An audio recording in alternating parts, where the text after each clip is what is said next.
ஆயுர்வேதம் ஒரு பொக்கிஷம், நம் ஆயுள் நீட்டக்கும் அற்புதம். டாக்டர் ஸ்ரீவர்மாஸ்.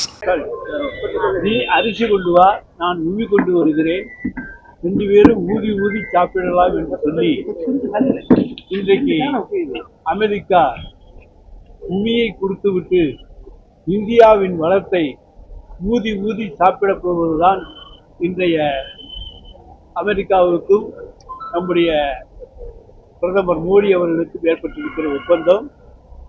இதனால் அமெரிக்காவுக்கு தான் நலமே தவிர இந்தியாவுக்கு நலம் எதுவுமே கிடையாது. 3% இருந்த இறக்குமதி வரியை அமெரிக்காவில 50% உயர்த்தினார்கள். அதை இன்றைக்கு 18% குறைத்துவிட்டு நாங்கள் 18% குறைத்திருக்கிறோம் என்று தம்பட்டம் அடித்துக் கொண்டு இந்தியாவின் வணிகத்தை பெருக்குவதற்காக 50%லிருந்து 18%க்கு கொண்டு வந்திருக்கிறோம் என்று சொல்லுகிற அரசுதான் இந்தியாவின் காவலாளி என்று தன்னை சொல்லிக் கொள்கிற மோடியினுடைய அரசினுடைய பணியாக அமைந்திருக்கிறது. இது இந்தியாவுக்குத்தான் தேர்தல்.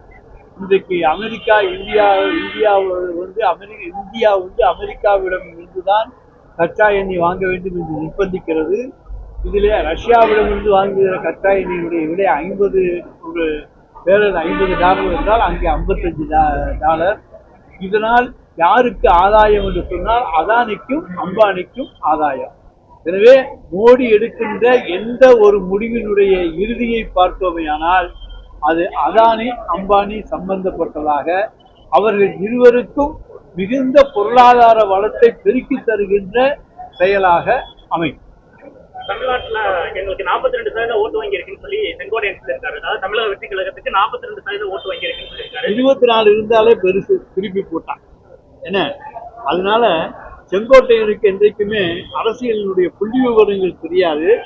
அவருக்கு டூர் போக தெரியுமே தவிர மக்களுடைய மனதை அறிய தெரியாது. 42 அல்ல, 24 கிடையாது, அதுக்கு குறைவுதான். பேசும்போது அது அவருடைய எதிர்பார்ப்பு, அவருடைய கனவு, அதை சொல்லுகிறார். எடப்பாடி எப்போதுமே கனவு கண்டு கொண்டிருக்கின்றவர் என்பது நாடறிந்து உண்மை. சார், இந்தியாவில் 22 ஆண்டு அரசு பொறுத்தவரை 16,000 கோடி இழப்பு ஏற்பட்டது. அது 3 மாநிலங்கள் தமிழகமும் ஒன்று. திமுக அரசு தான் பொறுத்தவரை வளர்ச்சி இருக்குன்னு சொல்லி ராமதாஸ் குற்றச்சாட்டு வச்சிருக்காரு. அன்புமணி ராமதாஸுக்கு பொருளாதாரத்தை பற்றி அவர் மருத்துவத்தில் எதுவும் சொல்லியிருந்தாலும் பரவாயில்ல, பொருளாதார நிபுணரும் அல்ல, மேதையும் அல்ல. அவர் சொல்லுவது இன்றைக்கு ஏற்றுக்கொள்ளத்தக்கதும் அல்ல. இந்தியாவிலேயே சிறப்பான இடத்தை, பொருளாதார முன்னேற்றத்தை தந்திருக்கின்ற அரசு எங்களுடைய திராவிட மாடல் அரசு, தலைவர் தளபதியினுடைய அரசு. இந்திய பொருளாதாரத்தை உயர்த்தி இருக்கிற மாநிலம் நம்முடைய தமிழ்நாடு.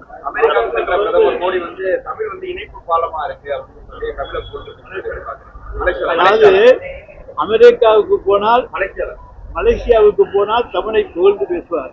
ஏன்னா அங்க இருக்கவங்க இந்தியர்கள், மலேசியா இருக்கவர்கள் தமிழ் இந்தியர்கள், தமிழ்நாட்டிலிருந்து சென்றிருக்கின்ற இந்தியர்கள் தான் அதிகம் பேசுவார். ஆனா ஒரிசாவுக்கு போனால் தமிழனை திருடன் என்பார். தமிழ் திருடனுடைய கையிலே ஒரிசாவின் சாவி இருக்கிறது என்பார். பீகாருக்கு போனால் தமிழனை திருடன் என்பார். அங்கேயெல்லாம் தமிழர்கள் திருடர்கள். வெளிநாடுகளுக்கு சென்றால் அவருடைய பார்வையிலே தமிழர்கள் இணைப்பு பாலமாக விளங்கக்கூடிய கேளுங்க.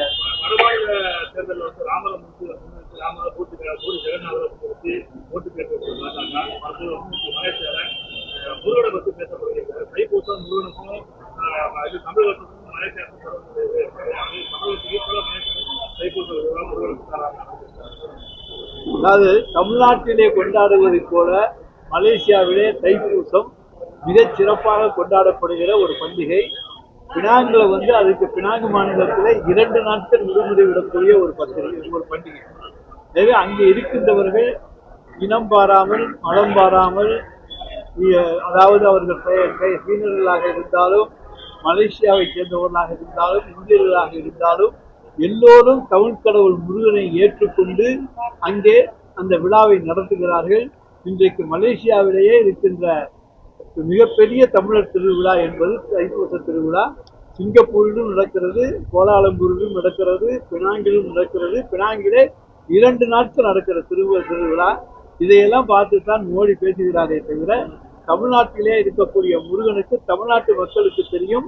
அவர்கள் தமிழ் பக்தர்கள், தமிழ் முருகனை வணங்குகின்றவர்களுக்கு திராவிட மாடல் ஆட்சியினுடைய உண்மை புரியும், நிலைமை புரியும். தங்களுக்கு பாதுகாப்பு திராவிட மாடல் ஆட்சி என்பதை உணர்ந்தவர்கள் தான் தமிழ்நாட்டு முருக பக்தர்கள்.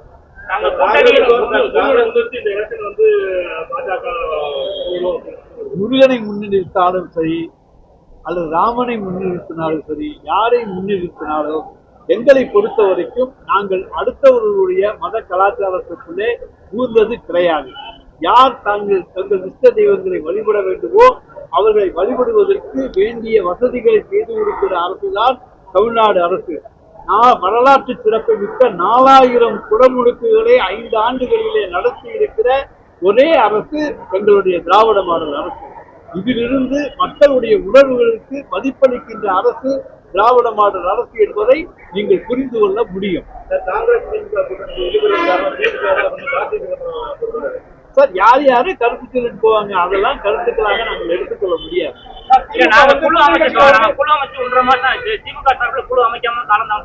சார், நாங்க எப்ப குழு அமைக்க வேண்டும் என்று சரியான நேரம் வருகிறதோ அப்பொழுது குழு அமைப்போமே தவிர இது மிகப்பெரிய கூட்டணி. எல்லோரோடும் பேசுவதற்கு சுருக்கமான காலத்துக்குள்ளே அந்த கூட்டணியை முடிக்க வேண்டும். எனவே அதற்கு ஏற்றால் போல எங்களுடைய தலைவர் வியூகங்களை வகுத்து கூட்டணியை முடிவு செய்வார். அதுல எந்த விதமான புதுவிதப்பும் வராது. யாரும் கவலைப்படாது. ஆட்சியில்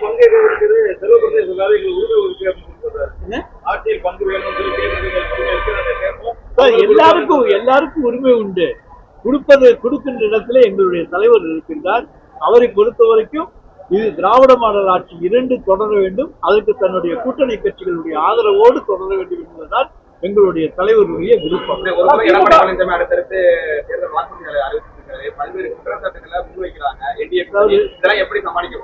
அதாவது எடப்பாடி பழனிசாமியுடைய வாக்குறுதிகள் என்பது பொய்ப்பாடி வாக்குறுதிகள். எல்லாமே பொய் என்பது தமிழ்நாட்டு மக்களுக்கு தெரியும். அவர் ஆட்சியில் இருந்தபோது இதையெல்லாம் செஞ்சிருக்கலாம், செய்யல. நாங்க சொன்னதையும் செய்ய முடியாது என்று சொன்ன வாயிலால் எடப்பாடி பழனிசாமி அவரை மக்கள் நம்ப மாட்டார்கள். தமிழ்நாட்டை பொறுத்த வரைக்கும் எல்லாமே சட்டம் ஒழுங்கு இந்தியாவிலேயே தமிழ்நாட்டிலே தான் சிறப்பாக இருக்கிறது என்பது இன்றைக்கு அனைவரும் அறிந்த ஒன்று. எனவே யாரும் அச்சப்பட தேவையில்லை. இந்த கூட்டணியில எந்த குழப்பமும் வராது. திராவிட மாடல் ஆட்சி 2 தொடரும். ஆதவர்ஜுனா யாருங்க பேசுறது? எங்களுடைய கூட்டணியில இருக்கவங்க சொல்றாங்களா? அடிமை பழனிசாமி, விஜயனுடைய அடிமை ஆதவர்ஜுனா. இந்த அடிமைகளுடைய பேச்சுக்கெல்லாம் நாங்கள் பதில் சொல்ல வேண்டிய அவசியம் கிடையாது.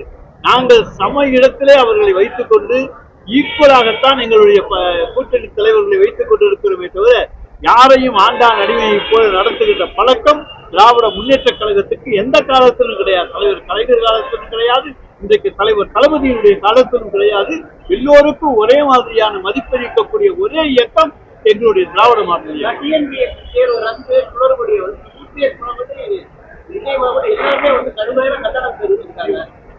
சில இடங்களிலே அங்கே கேள்வித்தாள்கள் அந்த மின்வெளியிலே வருவது அந்த கம்ப்யூட்டர்ல வரும்போது ஏற்பட்டிருக்கக்கூடிய பிரச்சனைகள், அந்த பிரச்சனைகளுக்கு டிஎன்பிஎஸ்சியை தப்பா நடத்தணுங்கிற தேவை எங்களுக்கு என்ன இருக்கு?